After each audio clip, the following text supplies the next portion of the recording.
ওনার আমলের মেম্বার ছিল নি ভাই? এই আশরাফুদ্দিন মিজান সাহেব আজকে আমি মনে করতাম কমলনগর ভোটটি গাড়ি উনি বড় হয়, খালি বেশি ভোট উনি কমলনগরে হয়। আমার ধারণা, আমি কয়েকটা মিটিং করেছি, আমার ধারণা কমলনগর থেকে রামগতি হুজুরের ভোট বেশি পাবে। আর একটা কথা কই আমি বিদায় দেব, এই যে আশরাফুদ্দিন মিজান সাহেব যারা বাকি যারা বাড়তি হয়েছে এই তারা কম হাল্লা কম আপনার কি জানি টাকা ভাই আমি কম পালাম ইনশাআল্লাহ তাদের জামানত থাকবেন না ইনশাআল্লাহ। একজন ভাই বলে গেছে আশরাফুদ্দিন সাহেব মন্ত্রী হবে, শুনেন আমি যারা বিএনপির সেক্রেটারি বলছি 2008 সালে উনি মন্ত্রিত্ব পেয়েছে, উনি ব্রেক নেন নাই। ইনশাআল্লাহ সামনে নির্বাচনে 12 তারিখে নির্বাচনে যদি আপনারা বিপুল বলে জয় করে ইনশাআল্লাহ রামগতি থেকে উনি মন্ত্রী হবেন মন্ত্রী হবেন মন্ত্রী হবেন। সেই জন্য একটা কাজ করতে হবে, আপনারা সবাই তো জানেন, এটা আমার মা বোনরা আছে জানে এবং পাবে। আমার মনে হয় ওনাদের মনে হয় জান্নাতের টিকিট পান নাই, পাইলে মনে হয় রাখতো না। তো এই মা বোনরা আপনারা আমাদের শক্তি, আপনারা আমাদের বল। ইনশাআল্লাহ ভোটের দিন সকালবেলা আপনারা সবাই যাবেন।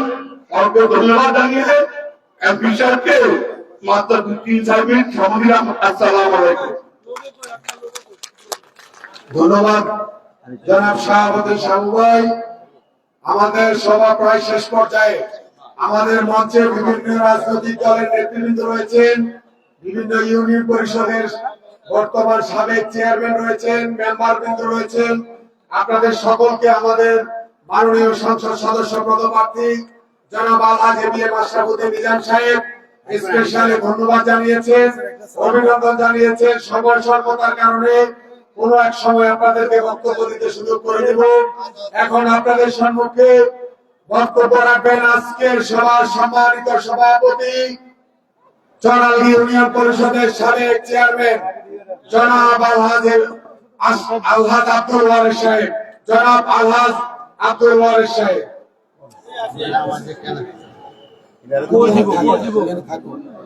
আসসালামু আলাইকুম ওয়া রাহমাতুল্লাহি ওয়া বারাকাতুহু। আজকে বিরাট জনসভা সম্মানিত এবং আমাদের প্রাণপ্রিয় নেতা 2 দুবারের এমপি আশরাফুদ্দিন মিজান সাহেব উপস্থিত আছেন। লক্ষ্মীপুর থেকে আগত লক্ষ্মীপুর জেলার সাধারণ সম্পাদক ব্যক্তিগত আমার প্রাণের ভাই সাবু ভাই, আসসালামু আলাইকুম ওয়া রাহমাতুল্লাহ। আজকে আপনাদেরকে দেখে অত্যন্ত আনন্দিত হয়েছি। আমরা যা আশা করেছিলাম তার চেয়ে 1000 গুণ বেশি আপনারা উপস্থিত হয়েছেন। এই জন্য এই এলাকার পক্ষ থেকে এবং আমাদের কমিটির পক্ষ থেকে আপনাদের 1000 মোবারকবাদ জানাই। আশা করি আপনারা 12 তারিখে স্বামী স্ত্রী ছেলে মেয়ে সবাইকে কেন্দ্র নিয়ে দানে ছিটিয়ে ভোট দিয়ে আমাদের ভাই আশরাফুদ্দিন মিজান সাহেবকে জয়যুক্ত করবে এই আশা ব্যক্ত করে আমার এই বক্তব্য শেষ করছি। এবং মিজান সাহেব আমাদের এমপি সাহেবের বক্তৃতার পরে আমাদের এই সভা সমাপ্তি ঘোষণা করা হলো। আসসালামু আলাইকুম। এটা তো ভারী তো ধরেন এটা মাঝখানে এটা মাঝখানে এটা এটা দিবেন না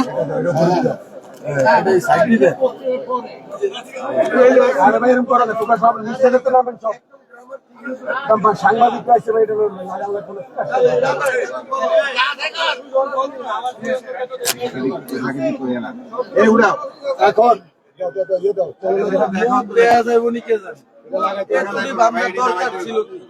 সামনে খোলা খোলা খোলা এ তুড়ি বান্ধার দরকার আছে। দেখা যাবে না।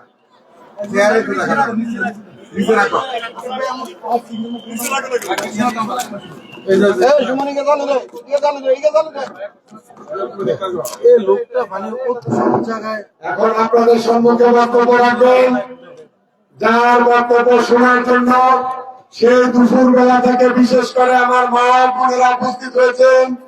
ধানের শীষের কান্ডারি যে আসনটা নিয়ে সারা পৃথিবী জুড়ে আলোচনা, আমাদের সকলের প্রিয় দেশ নায়ক তারেক রহমানের আস্থাভাজন জননেতা এরিয়ে মাশরাফ উদ্দিন মিজান সাহেব আপনাদের সম্মুখে বক্তব্য রাখবেন।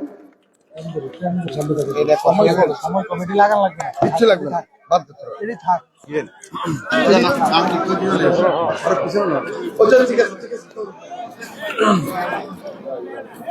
আউযু বিল্লাহি মিনাশ শাইতানির রাজিম। বিসমিল্লাহির রহমানির রহিম।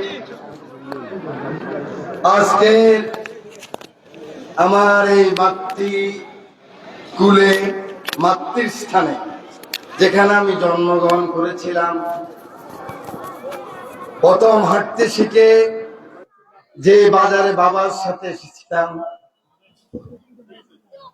প্রথম সরসরিয়া ক খ শেখার সময় যে স্কুলে এসেছিলাম,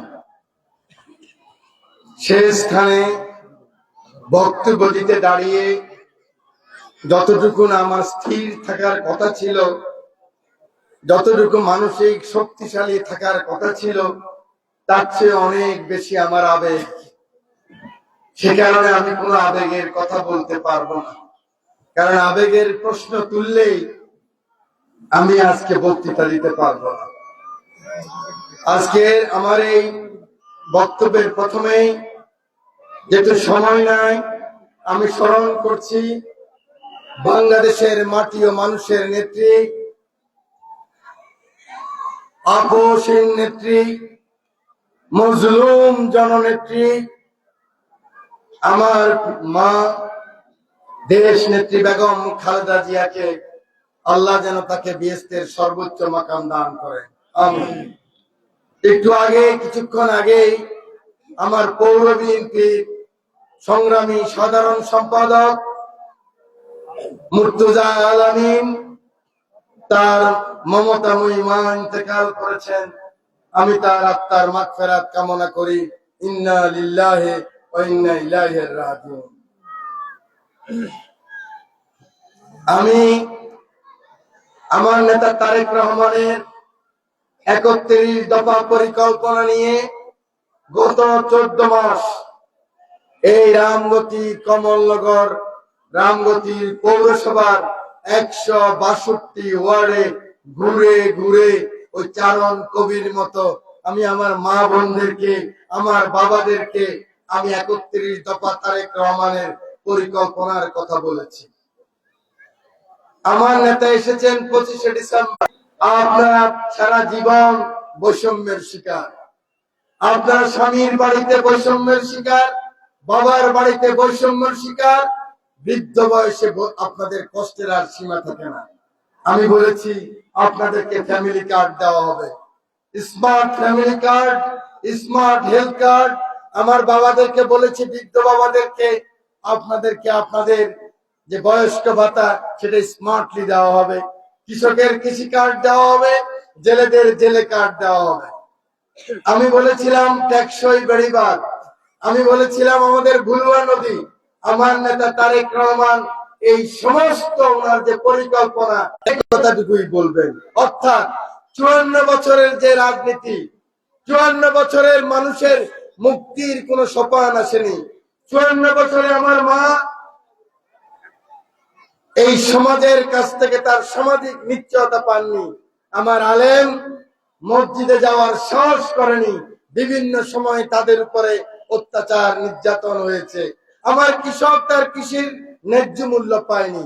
আমার গরিব মানুষ বারবার প্রতারিত হয়েছে। সেই কারণে আমার নেতা তারেক রহমান বলেছেন, যা আমরা পরিকল্পনা করেছি, সেটি আজান হয়ে গেছে, আমি বক্তব্য দিতে পারবো না। আমি আপনাদের ছেলে, আমি এই এলাকার ছেলে, এই মাটিতে আমি বড় হয়েছি।